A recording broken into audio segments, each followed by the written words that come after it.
orang itu punya nasab kepada Nabi SAW, kemudian dia sewenang-wenang, semau-maunya sendiri, gitu kan. Tidak beribadah, baru dia katakan dirinya akan masuk surga, misalnya. Atau dia berbuat maksiat dengan yakin Nabi akan berikan syafaat. Ini semua kebodohan.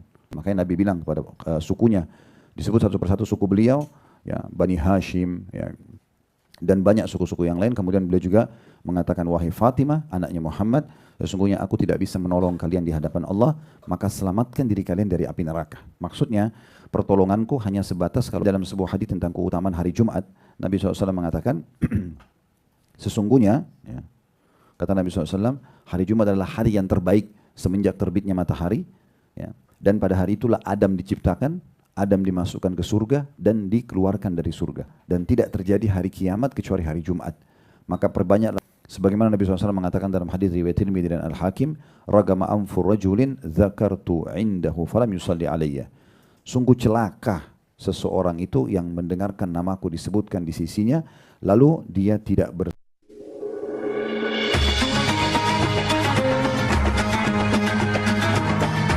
Yang subscribe, semoga hidup kaya raya, mati masuk surga.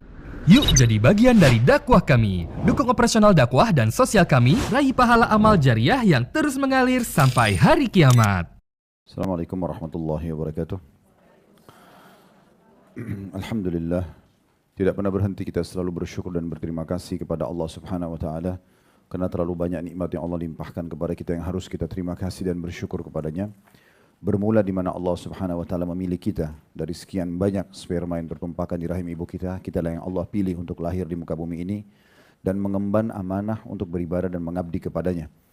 Dan tentunya Allah Subhanahu wa taala menyempurnakan nikmat itu dengan Allah menjadikan kita sebagai hamba-hambanya yang sudah lahir ini menjadi muslim. Dan ini nikmat yang tidak terhingga karena dengan Islam kita jadi mengenal siapa Tuhan kita Allah. Kenapa semua alam semesta ini ada, apa tujuan kita hidup di muka bumi ini, apa yang harus kita kerjakan, apa yang boleh kita nikmati, dan apa yang tidak boleh kita kerjakan dan tidak boleh kita nikmati.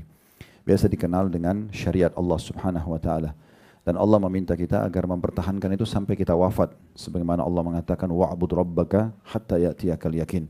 Sembahlah Tuhanmu sampai datang kepadamu kematian. Begitu juga firman Allah Subhanahu wa taala yang lain, wala tamutunna illa wa antum muslimun. Jangan sampai kalian meninggal dunia kecuali dalam keadaan Islam. Dan saya yakin kita pun pada siang ini berkumpul semuanya, salah satu tujuannya adalah untuk memperdalam Islam dan iman kita yang merupakan tujuan kita diciptakan oleh Allah Subhanahu wa taala. Selanjutnya kita panjatkan salam hormat kita kepada utusan Allah Nabi besar Muhammad sallallahu alaihi wa alihi wasallam, sebagaimana Allah telah perintahkan kita untuk mengucapkan salam hormat tersebut, dan tentunya dengan penuh keyakinan kita akan mendapatkan apa yang sudah dijanjikan. Satu kali salam hormat akan dibalas oleh Allah Subhanahu wa taala dengan 10 salam.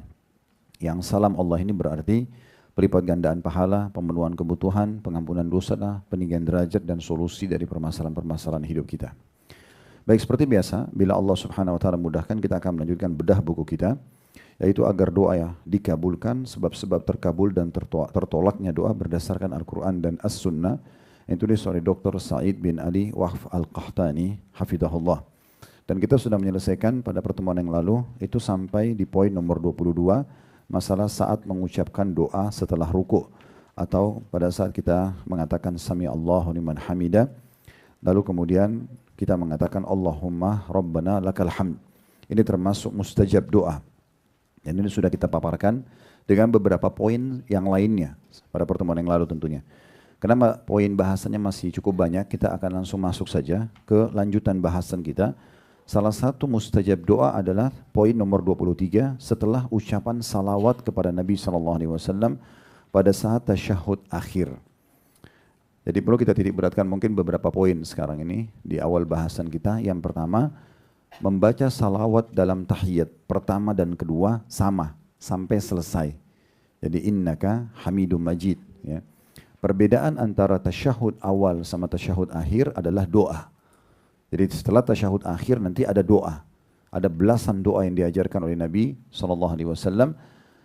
Dan juga Nabi mengatakan setelah mengajarkan doa-doa tersebut kepada para sahabat, فَلْيَدُعُ مَا شَاءَ. Setelah itu dia boleh berdoa apa saja. Oleh karena itu ulama sepakat mengatakan 2 tempat mustajab dalam sholat, yaitu pada saat sujud dan pada saat sebelum salam. Jadi memang kita membaca salawatnya full sampai selesai, baik tahiyat awal ataupun tahiyat terakhir.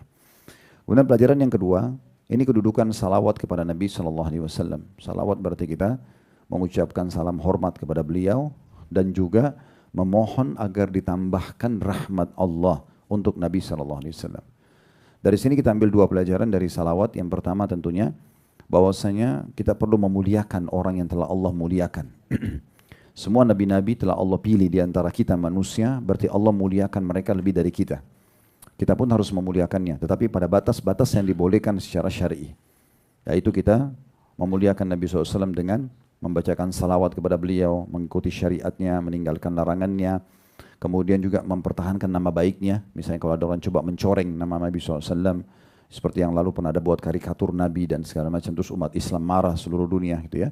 Sampai ada seseorang dari media barat menanyakan kepada seorang muslim di satu komunitas di Amerika, kenapa kalian begitu marah pada saat Nabi kalian disinggung? Maka disebutkanlah oleh muslim-muslim di sana tentang keutamaan dan kedudukan Nabi SAW, termasuk bagaimana akhlaknya, ya, syariatnya secara rinci. Setelah didengar, maka orang media tersebut mengatakan pantas kalian marah karena pembelaan terhadap orang ini. Dan mereka sendiri belum tahu kedudukan Nabi Muhammad SAW. Dan terlalu banyak umat Islam yang tidak tahu kedudukan beliau. Ya, jadi kita harus membela. Karena kita membela siapa yang Allah cintai, maka kita pun pasti akan dicintai oleh Allah Subhanahu Wa Taala. Dan membela Nabi SAW itu adalah satu bagian daripada agama kita. Gak boleh kita biarkan nama beliau tercoreng. Ya. Kemudian membela juga orang-orang yang beliau cintai. Para istrinya, keluarganya, kemudian para sahabatnya. Dan tentu saja membela pada hal-hal yang hak, yang benar. Ya. Gak boleh kita membela pada hal yang batil, harus yang benar. Contoh misalnya, pernah ada seorang wanita mencuri di masa Nabi SAW bernama Fatimah. Kemudian Nabi SAW dilaporkan oleh para sahabat atau seorang sahabat namanya Usama bin Zaid radhiyallahu anhu. Ini kebetulan dikenal dengan kekasih Nabi. Dia setelah dilobi oleh banyak sahabat agar Fatimah yang mencuri ini tidak dipotong tangannya karena dia punya kedudukan di tengah-tengah masyarakat Mekah pada saat itu. Jadi asal dari Mekah, maka Nabi SAW pun marah. Selain mengatakan kepada Usama bin Zaid, "Atasya'u fi haddi min hududillah?" Apakah kau berani untuk memberikan pertolongan pada pelanggaran dari peraturan-peraturan Allah? Maka beliau pun akhirnya mengumpulkan kaum muslimin dan beliau mengatakan, kalau seandainya Fatimah binti Muhammad mencuri, aku akan memotong tangannya. Di sini Nabi SAW tidak membela anak beliau kalau sampai mencuri, melanggar hukum Allah. Beliau pun janji akan tetap menghukumnya. Jadi bukan berarti orang itu punya nasab kepada Nabi SAW, kemudian dia sewenang-wenang, semua maunya sendiri. Gitu ya. Tidak beribadah, baru dikatakan dirinya akan masuk surga misalnya. Atau dia berbuat maksiat dengan yakin Nabi akan berikan syafaat. Ini semua kebodohan, tidak faham tentang masalah bagaimana kita mendapatkan pertolongan Nabi SAW. Makanya Nabi bilang kepada sukunya, disebut satu persatu suku beliau, ya, Bani Hashim, ya, dan banyak suku-suku yang lain. Kemudian beliau juga mengatakan, wahai Fatimah, anaknya Muhammad, sesungguhnya aku tidak bisa menolong kalian di hadapan Allah, maka selamatkan diri kalian dari api neraka. Maksudnya, pertolonganku hanya sebatas kalau kalian tidak melanggar agama Allah. Dan pantas untuk dapat itu. Tapi kalau kalian melanggar hukum Allah, saya tidak bisa tolong kalian. Nah, ini semua ada batasan-batasannya, gitu ya. Ada batasan-batasan. Termasuk tentu mempertahankan tadi saya bilang dan mempelajari syariat atau sunnah-sunnah beliau, ini bagian daripada yang mencintai Nabi SAW. Baik, itu bagian salawat yang pertama. Dan bagian salawat yang kedua, ya, yang perlu digarisbawahi adalah bahwasanya satu-satunya ibadah di mana Allah Subhanahu Wa Taala juga menyebutkan dirinya, ya, sebagai zat yang mulia dengan kemahasempurnaannya, juga menyebutkan ibadah tersebut. Begitu juga para malaikat disuruh, yaitu membaca salawat kepada Nabi SAW. Itu berarti menandakan kedudukan Nabi sangat tinggi. Ya. Sebagaimana dalam Al-Quran surah Al-Ahzab surah nomor 33 ayat 56, ayat yang sangat masyhur. Surah nomor 33 ayat 56. Inna Allah wa malaikatu yusalluna ala nabi ya ayyuhalladzina amanu sallu alaihi wa sallimu taslima. Sesungguhnya Allah dan malaikatnya bersalawat kepada Nabi. Di sini Allah bukan mengatakan malaikatnya saja, tapi Allah menyebutkan dirinya atau zatnya maha mulia. Sesungguhnya Allah dan malaikatnya mengucapkan salam kepada Nabi. Maka hai orang-orang beriman, bersalawatlah kepadanya atau kepada Nabi dan ucapkanlah salam penghormatan. Bersalawatlah kamu untuk Nabi dan ucapkanlah salam hormat atau penghormatan untuknya. Di sini kita bisa tahu bagaimana kedudukan Nabi Muhammad SAW dan pentingnya orang itu rutin untuk mengucapkan salawat kepada beliau. Ada sebuah riwayat yang menarik, seingat saya dari Anas radhiyallahu anhu, beliau mengatakan tidak ada hadis yang lebih kami senangi dan membuat kami gembira dibandingkan hadis ini, yaitu sabda Nabi SAW, al-mar'u ala dini khalili. Seseorang itu sesuai dengan agama lingkungannya atau seseorang itu hadisnya itu al-mar'u ma'aman ahabbah. Maaf, keliru tadi ya. Al-mar'u ma'aman ahabbah. Seseorang bersama orang yang dia cintai. Maka kata Anas radhiyallahu anhu, hadis ini sangat membuat kami gembira dan bahagia karena kami mencintai Nabi Muhammad SAW, mencintai Abu Bakar dan Umar walaupun amal kami belum menyamai amal mereka. Karena dengan mencintai itu akan bersama-sama di surga. Karena riwayat ini pernah ada Arab Badui mengatakan, ya Rasulullah, saya tidak punya amal banyak, tapi saya bermodal mencintai Allah dan Rasulnya. Maka kata Nabi SAW, engkau akan bersama dengan orang yang kau cintai. Maka kata Anas, hadis ini yang membuat kami sangat bahagia dan tidak ada hadis yang membuat kami lebih gembira daripada ini karena saya coba. Dia bilang pribadinya saya coba mencintai atau saya mencintai Nabi SAW dan Abu Bakar dan Umar dan saya berharap bisa bersama mereka di surga nanti walaupun saya tidak mencapai amal-amal mereka. Oleh karena itu mencintai Nabi SAW, mencintai para sahabat, orang-orang saleh, bagian daripada perintah agama kita. Ibnu Qayyim mengatakan dalam tafsir surah Al-Ahzab ayat 56 tadi, masalah Allah dan malaikatnya mengucapkan salam, bahwasanya jika Allah dan malaikat-malaikatnya bersalawat untuk Rasul, maka hendaknya kalian juga bersalawat dan salam untuknya karena kalian telah mendapatkan berkah risalah dan usahanya seperti kemuliaan dunia dan akhirat.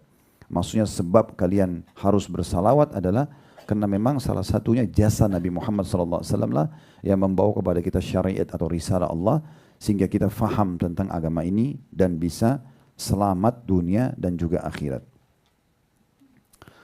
Banyak pendapat tentang masalah pengertian salawat, Bapak Ibu sekalian, dan yang benar adalah seperti yang dinukil oleh Abul Aliyah. Ini salah satu ulama ya, klasik dulu. Beliau mengatakan sesungguhnya salawat dari Allah adalah berupa pujian bagi orang yang bersalawat untuk beliau di sisi malaikat-malaikat yang dekat. Imam Bukhari meriwayatkan dalam sahihnya dengan komentar yang kuat, dia mengkhususkan, maksudnya adalah mengkhususkan dari rahmatnya yang bersifat umum. Pendapat ini dikuatkan juga oleh Syekh Utsaimin. Ini yang dimaksudkan bahwasanya salawat Allah adalah Allah salawat Allah itu adalah berupa pujian bagi orang yang bersalawat untuk Nabi SAW. Jadi kalau dikatakan sesungguhnya Allah dan malaikatnya mengucapkan salawat kepada Nabi, maksudnya salawatnya Allah ini adalah kepada orang-orang, justru Allah berikan tambahan rahmat dan segala macam bagi orang yang baca salawat kepada Nabi Muhammad SAW. Sementara para malaikat betul mengucapkan salam hormat kepada Nabi. Ini salah satu pendapat. Dan makna salam, karena ada salawat dan salam, ya, adalah keselamatan dari segala kekurangan dan bahaya. Jadi kalau di rangkaian ini atau dirangkaikan keduanya berarti memang dua-duanya puji-pujian dan kemuliaan untuk Nabi SAW. Sementara hukum membaca salawat kepada Nabi menurut mazhab Hambali, maksudnya Imam Ahmad, disebutkan di tasyahud akhir adalah termasuk di antara rukun-rukun salat. Artinya kalau ada yang tidak baca salawat di tahiyat, batal salatnya. Ya, karena itu bagian daripada rukun salat. Al-Qadi Abu Bakar bin Bakir mengatakan, Allah Subhanahu wa taala telah mewajibkan makhluknya untuk bersalawat dan salam untuk nabinya Muhammad sallallahu alaihi wasallam dan tidak menjadikan itu dalam waktu tertentu saja. Jadi yang wajib adalah hendaknya seseorang membaca salawat dan salam untuk beliau dan tidak melalaikannya. Jadi kalau dalam Imam Ahmad dan ini yang dominan biasanya di daerah Timur Tengah dan umumnya banyak umat Islam mengikuti, dari orang yang mengikuti hadis-hadis Nabi SAW, kalau dikatakan salawat adalah rukun salat, tanpa dibaca berarti batal salatnya. Kemudian Al-Qadi tadi, Al-Qadi ini julukan, maksudnya seorang hakim muslim dulu bernama Abu Bakar bin Bakir. Dia mengatakan salawat ini bukan hanya dalam salat tapi diwajibkan bagi seorang muslim di setiap saat. Di antaranya adalah sabda Nabi SAW, kalau terdengar namanya. Kayak kita bilang, saya dalam pengajian mengatakan kepada Bapak Ibu, Nabi, kita mengatakan sallallahu alaihi wasallam, Rasulullah sallallahu alaihi wasallam, gitu ya. Ataupun ada bahasa isyarat, misalnya saya mengatakan Nabi Muhammad sallallahu alaihi wasallam, misal mengajarkan kepada kita begini dan begitu, lalu saya bilang lagi, dan beliau juga mengajarkan kepada kita. Bahasa beliau kan kembali ke Nabi. maka tetap seorang muslim mengatakan sallallahu alaihi wasallam. Ya. Pernah ditanya dalam sebuah majelis di Masjid Nabawi, apakah kita harus membaca salawat setiap kali mendengarkan nama Nabi SAW? Maka dengan jelas syekh yang sedang menyampaikan taklim pada saat itu mengatakan iya. Dan betapa banyak pahala yang hilang darimu karena engkau tidak menyebutkan salawat kepada Nabi SAW. Nah ini poin-poin penting yang harus difahami tentang masalah salawat. Jadi bukan hanya sekedar membaca salawat di tahiyat, ya. Sehingga kita menganggap itu hanya karena kewajiban jadi saya gugurkan. Kita harus fahami maknanya.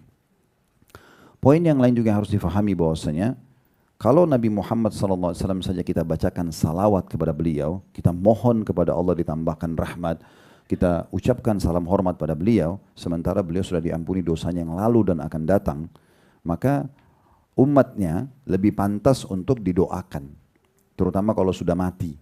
Ya. Karena kan kita sampaikan salawat tetap kepada Nabi walaupun beliau sudah meninggal. Berarti kita tetap memohon terus kepada Allah ditambahkan rahmatnya. Gitu ya. Makanya dalam sebuah hadis tentang keutamaan hari Jumat, Nabi SAW mengatakan, sesungguhnya, ya, kata Nabi SAW, hari Jumat adalah hari yang terbaik semenjak terbitnya matahari. Ya. Dan pada hari itulah Adam diciptakan, Adam dimasukkan ke surga dan dikeluarkan dari surga. Dalam riwayat lain, pada hari itulah ia diwafatkan, Nabi Adam. Riwayat yang lain juga ditambah, dan tidak terjadi hari kiamat kecuali hari Jumat. Maka perbanyaklah salawat kepadaku, karena salawat kalian akan dihantarkan kepadaku. Maka para sahabat faham nih, apa yang dimaksud dengan dihantarkan. Kalau Nabi masih hidup kan kita mengatakan sallallahu alaika misalnya. Semoga Allah mengucapkan salam atau ya, salawat kepada anda. Nah, Nabi SAW langsung dengar. Sekarang kalau Nabi sudah meninggal gimana? Maka beliau mengatakan karena salawat kalian akan dihantarkan, diperlihatkan kepadaku. Para sahabat mengatakan ya Rasulullah bagaimana dihantarkan kepada anda sementara anda sudah masuk ke dalam tanah. Sudah dimakan oleh tanah, sudah hancur. Maka kata Nabi SAW sesungguhnya Allah mengharamkan bumi memakan jasad kami. Maksudnya para nabi-nabi. Jasad nabi-nabi tidak hancur. Ya. Ini berarti menandakan salawat itu pun dibaca sesudah beliau wafat. Nah, kita ingin tarik benang merahnya di sini. Kalau Nabi Muhammad SAW saja kita doakan setelah beliau wafat, maka bagaimana dengan selain Nabi? Nah, ini sekaligus membantah orang-orang yang banyak menganggap ini kuburan wali, minta-mintalah di kuburan wali tersebut. Padahal sebenarnya, ya, wali itu pun butuh sama kita. Kenapa para sahabat kita mengatakan ridwanullah alaihim? Kenapa kita kalau ziarah kubur kita mengucapkan salam kepada para ahli kubur dan kita doakan mereka? Siapapun dalam kubur itu, walaupun orang soleh, walaupun wali-wali Allah, tetap butuh untuk didoakan. Maka berarti ini bantahan telak bagi orang-orang yang minta-minta pada kuburan tersebut atau mengkultuskannya. Ini juga bagian daripada pelajaran yang bisa diambil dari salawat itu sendiri. Ada beberapa waktu di mana kita dianjurkan memperbanyak salawat. Yang pertama itu sangat ditekankan, ini yang pernah kita pelajari dulu di bab doa kita. Sebelum berdoa. Ya, masih ingat hadis-hadis yang pernah kita sampaikan ya. Kalau Allah tidak akan menerima doa tanpa salawat ya. Di mana Umar mengatakan sungguhnya doa-doa kalian akan terhijab selama kalian belum membaca salawat kepada Nabi SAW. Pernah kami tekankan itu. Jadi Bapak Ibu minimal bilang Alhamdulillah wassalatu wassalamu ala rasulillah. Itu minimal sekali. Disebutkan bahwasanya Rasulullah SAW pernah mendengar seorang laki-laki berdoa dalam sholatnya tetapi tidak bersalawat untuk beliau.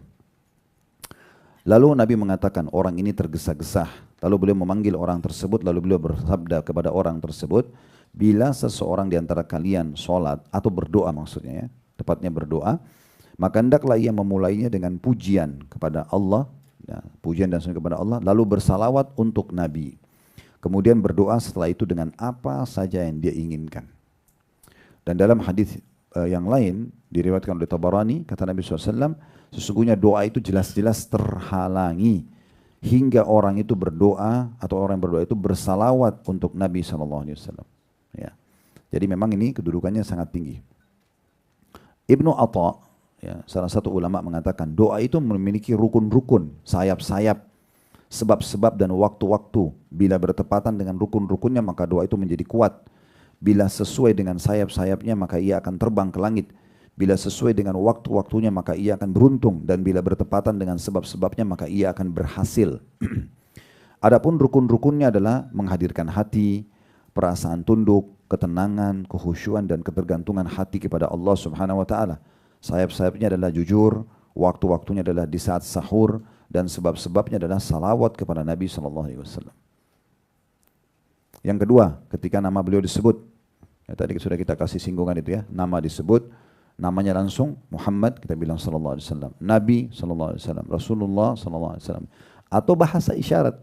Tadi sudah saya bilang ya, kalau saya mengatakan Bapak Ibu sekalian, Nabi SAW bersabda, kita sudah bilang sallallahu alaihi wasallam. Lalu saya bilang, dan beliau juga bersabda di hadis yang lain. Beliau ini singgungan atau sama sallallahu alaihi wasallam lagi. Dan kita cukup antara kita dengan Allah Subhanahu wa taala. Dan ini diwajibkan untuk membaca salawat kalau mendengarkan nama beliau, bukan pilihan. Harus, wajib ya. Sebagaimana Nabi SAW mengatakan dalam hadis riwayat Tirmidzi dan Al-Hakim, ragama anfur rajulin dzakartu indahu falam yusalli alayya. Sungguh celaka seseorang itu yang mendengarkan namaku disebutkan di sisinya, lalu dia tidak bersalawat untukku. Ya. Di sini ada ancaman ya, ada ancaman kalau kita tidak bersalawat pada saat mendengar nama Nabi, maka itu terhina, celaka. Kalau ada celaka, kena laknat, siksa kubur, siksa neraka, berarti hukumnya wajib. Bahkan meninggalkannya bagian daripada dosa gitu ya. Yang ketiga, memperbanyak salawat di hari Jumat secara khusus, walaupun hari-hari biasa juga kita baca. Tapi hari Jumat tadi sudah kita sebutkan ya hadisnya yang diriwayatkan oleh Abu Daud, Ahmad. Sungguhnya hari Jumat adalah hari yang paling afdal, hari yang terbaik semenjak terbitnya matahari. Maka perbanyaklah salawat kepadaku, karena salawat Quran dihantarkan kepadaku. Kemudian yang keempat, membaca minimal 10 kali pagi dan 10 kali sore. Makanya masuk dalam zikir pagi petang. Ya. Kata Nabi SAW, siapa yang membaca salawat kepadaku 10 kali pagi dan 10 kali sore, dia akan mendapatkan syafaatku. Dia akan mendapatkan syafaat, jadi pertolongan itu ya. Kemudian poin yang kelima, ya, salawat Nabi SAW juga dianjurkan bukan hanya dengan lisan, tapi bahkan dengan tulisan. Dan dianjurkan setiap kali setelah memuji Allah, bahkan menulis Bismillah, Alhamdulillah, juga ditulis salawat kepada Nabi SAW. Ya. Jadi kalau Bapak Ibu mau dapat keberkahan dalam tulisannya, misalnya kita bilang, Alhamdulillah wassalatu wassalamu ala Rasulillah, baru kemudian kita tulislah hajat kita misalnya. Ya, itu termasuk. Nah itu poin menarik, misalnya kalau ada undangan perkawinan, undangan pengajian, ya, atau kita mau tulis kata-kata apalah. Nah, itu ada anjuran ulama. Al-Qadhi Iyad, salah satu ulama berkata, saat-saat yang paling tepat untuk bersalawat dan yang telah banyak dilakukan oleh umat ini, tanpa ada yang menentang dan mengingkarinya, adalah pada saat awal-awal orang itu ingin menulis ya, sesuatu. Kemudian yang keenam, pada saat akan masuk masjid. Ya. Masuk masjid juga termasuk membaca salat pada Nabi SAW dari hadis Fatimah radhiyallahu anha, bahwa Rasulullah SAW bersabda, bila engkau memasuki masjid maka bacalah Bismillah wassalatu wassalamu ala Rasulillah. Dalam riwayat lain wassalatu wassalamu ala Muhammadin. Ya. Maaf, Bismillah wassalatu ala Rasulillah. Allahumma salli ala Muhammadin wa ala ali Muhammad waghfir lana wasahhil lana abwaab rahmatik. Ya. Artinya dengan menyebut nama Allah, salam untuk Rasulullah SAW, Bismillah wassalamu ala Rasulillah, Allahumma salli ala Muhammadin wa ala ali Muhammad waghfir lana wasahhil lana abwaab rahmatik. Dengan menyebut nama Allah, salam hormat untuk Nabi SAW, lalu diulangi lagi, ya Allah berikanlah salawat untuk Muhammad SAW dan keluarga beliau, dan SAW, ampunilah kami dan mudahkanlah kami pintu-pintu untuk meraih pintu-pintu rahmatmu. Kalau kita keluar dari masjid, kurang lebih hampir sama, Bismillah, kemudian wassalatu wassalamu ala Rasulillah atau wassalamu ala Rasulillah, Allahumma salli ala Muhammadin wa ala ali Muhammad, kemudian Allahumma aftah li abwaaba fadlik atau wasahhil lana abwaaba fadlik. Kemudian selanjutnya yang terakhir mungkin salawat yang paling afdal adalah salawat Ibrahim. Ya. Salawat Ibrahim itu adalah dibaca pada saat tahiyat.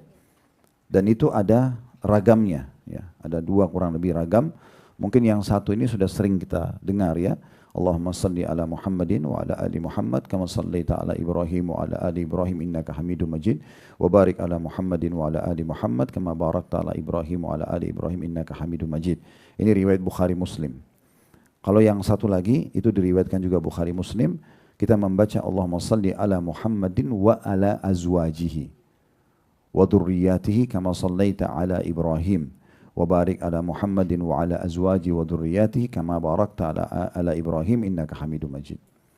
Artinya ya Allah berikanlah salam, ya, bersalawatlah untuk Nabi Muhammad SAW dan istri-istri beliau dan keturunan beliau sebagaimana engkau telah bersalawat untuk Nabi Ibrahim alaihissalam dan berikanlah keberkahan kepada Nabi Muhammad SAW dan istri-istri beliau serta keturunannya sebagaimana engkau telah memberikan keberkahan kepada Nabi Ibrahim.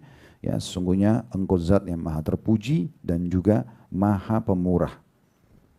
Nah, ini termasuk pernah kami singgung ya Bapak Ibu sekalian, usahakan kita kalau mendapatkan sebuah riwayat di satu ibadah yang pernah Nabi SAW contohkan dan di situ ada pilihan opsionalnya, maka usahakan kita bisa mengamalkan semuanya walaupun kita rutin dengan satu.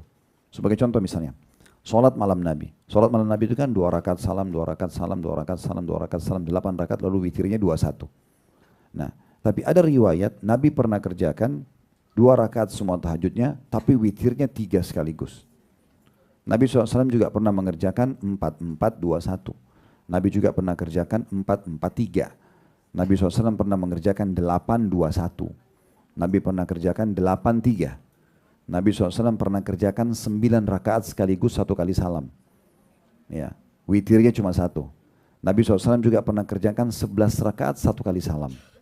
Nah, kalau Bapak Ibu dengar ini, usahakan, misalnya kalau kita pilih yang pertama, 2 rakaat semuanya. Tapi usahakan yang lain pernah dikerjakan, walaupun sekali seumur hidup.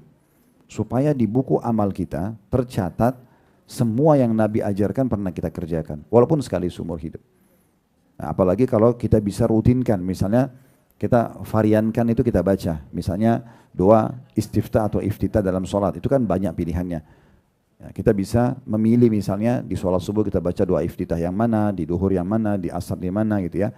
Atau tadi opsi yang pertama saya bilang, kalau ada beberapa kita hafal, walaupun satu rutin yang kita baca, misalnya Allahumma ba'id baini wa baina khatayaya, misalnya kita pilih, tapi ada yang lain. Maka itu kita yang lain ini kita baca walaupun sekali seumur hidup. Nah seperti itu kurang lebih ya. Ini semua bagian daripada hal-hal yang harusnya kita pikirkan supaya nanti ada varian yang tercatat di buku amal yang bisa menambah derajat di surga. Jadi tidak ada sunnah yang tertinggal gitu ya. Nah seperti itu kurang lebih. Dan tidak asing buat kita bahwasanya Allah Subhanahu wa taala akan membalas 1 kali salam kita dengan 10 salam dari sisinya gitu ya. Dan Nabi SAW itu betul-betul sangat marah dengan orang yang tidak baca salawat pada beliau. Sampai beliau memvonis orang itu pelit. Ya, di dalam hadis riwayat An-Nasa'i, Tirmidzi, kata Nabi SAW al-bakhil. Ya, kulla bukhlin alladhi dzukirtu indahu falam yusalli alayya. Orang yang paling bakhil, bahkan di atas orang-orang bakhil atau pelit adalah seseorang yang jika nama aku disebutkan, ia tidak bersalawat kepada aku. Jadi saking pentingnya seseorang untuk membaca itu.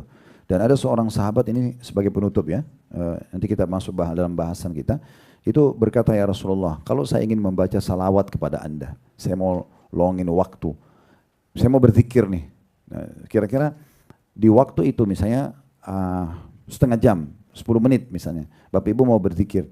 Lalu kata beliau, ya Rasulullah, kira-kira kalau saya mau lowongkan waktu itu, contoh yang saya tanda kutip 10 menit, berapa yang saya jadikan buat salawat kepada anda? Terus dia sebutin, kalau saya jadikan 1/10nya apa gitu.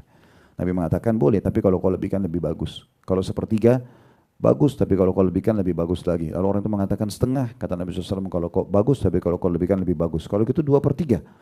Ya, dari waktu itu, misalnya saya 10 menit login untuk zikir, saya baca salat pada anda 2/3, sisanya zikir yang lain. Kata Nabi SAW bagus, tapi kalau kau lowongkan atau lebihkan lebih bagus lagi. Maka orang itu mengatakan, kalau gitu saya akan khususkan waktu salawat kepada anda. Kata Nabi SAW, kalau gitu diampuni dosamu, dipenuhi hajat-hajatmu. Ya. Jadi memang maksudnya kita ada lowongin waktu gitu loh untuk baca salawat. Ya. Dan sering kami berbagi di jemaah, paling mudah adalah kita baca Allahumma salli ala Muhammad, Allahumma salli ala Muhammad, dan paling gampang. Tapi kalau mau lebih afdal, salawat Ibrahim yang dibaca di tahiyat.